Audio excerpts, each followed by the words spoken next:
હાલમાં સરકારશ્રીએ તમામ યોજનાકીય કામોને બાળકોની શિષ્યવૃત્તિના પોર્ટલમાં જોડી દીધેલ છે, જેના કારણે સ્કોલરશિપ મેળવવી એ વિદ્યાર્થી તેમજ શિક્ષક માટે લોઢાના ચણા ચાવવા બરાબર છે.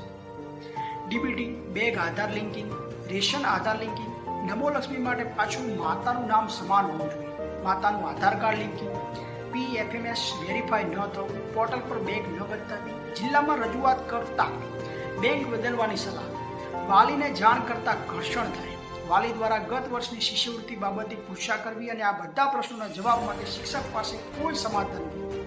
પોર્ટલ પર કોને શિષ્યવૃત્તિ મળી છે અને કોને મળવાની બાકી છે એ જોવાની સુવિધા પણ નહીં, છતાં મૂંગે મોઢે કામ કર્યા કરવાનું. ધન્ય છે તારી જનતાને. આવું ભગીરથ કાર્ય એકમાત્ર શિક્ષક જ કરી શકે. અનુભવ એવું સમજાવે છે કે વર્ષના સરેરાશ 30% જેટલો સમયગાળો સ્કોલરશિપ પાછળ ખર્ચાય છે, છતાં સંતોષકારક પરિણામ તો મળતું નથી.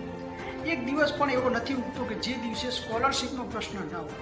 સ્કોલરશિપની ચિંતાથી વિદ્યાર્થીઓના અભ્યાસ પર પણ માઠી અસર પડી રહી છે. ગુરુ અને શિષ્યના સંબંધમાં તિરાડ પડી રહી છે. એ શિષ્યવૃત્તિ જમા ન થતાં એ તિરાડ ખાઈનું સ્વરૂપ ધારણ કરી રહી છે. બિચારા અભણ વાલીઓ આખું વર્ષ શિષ્યવૃત્તિની ચિંતા કરે છે.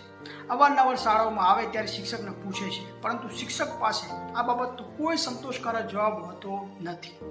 અંતે વાલી એવું અનુમાન કરે છે કે શિક્ષકો બરાબર ધ્યાન આપતા નથી. અગાઉના વર્ષોમાં શિષ્યવૃત્તિની ઓનલાઈન શરૂઆત થઈ ત્યારે ઘણી સરળતાથી માત્ર એકાઉન્ટ નંબર નાખવાથી પૈસા જમા થઈ જતા હતા. એ વ્યવસ્થા ફરીથી ચાલુ કરવાની જરૂર છે, અથવા અગાઉની જેમ ઓફલાઈન શિષ્યવૃત્તિ આપવામાં આવે તો ઘણું સારું. ભારત માતા